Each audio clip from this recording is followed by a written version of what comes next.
So we always set up for these types of distance, speed, time problems. It says 2 kayakers paddle 18 kilometers downstream with the current. In the same time, it takes them to paddle 8 kilometers upstream against the current. The rate of the current is 3 kilometers an hour.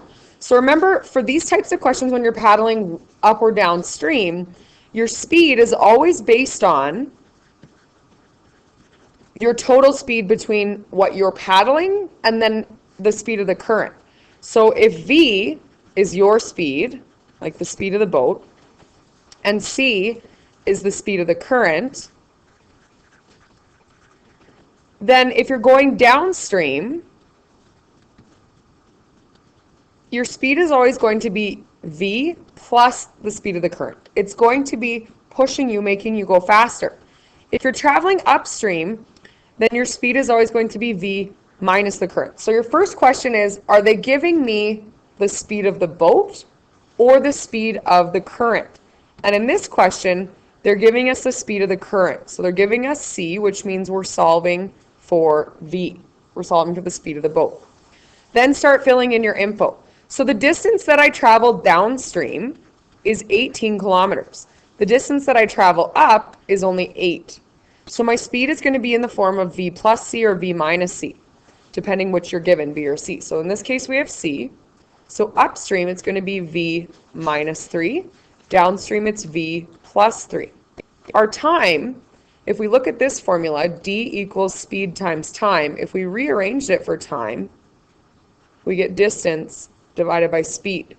So my time here would be 8 divided by V minus 3. I don't know the time it took me to go upstream, but I can write it like this. Downstream would be 18 over V plus 3. Again, I don't know that time.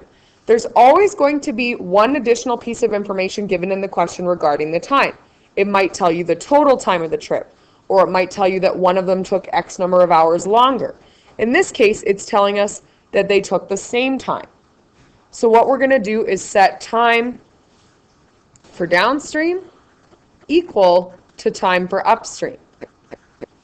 So we get time going down is 18 over V plus 3 is equal to 8 over V minus 3. Multiply by our LCD. Okay, here the V plus 3 will cancel, so I get 18 times V minus 3, and here I'll get 8 times V plus 3.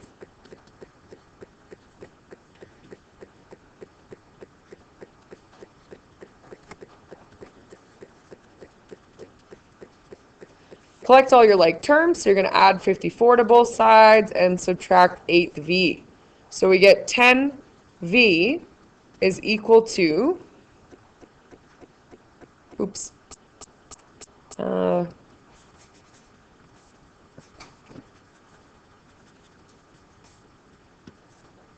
78. Divide both sides by 10, and we get V equals 7.8. So that means that the speed of the boat, or the speed that you're paddling, is 7.8 kilometers per hour.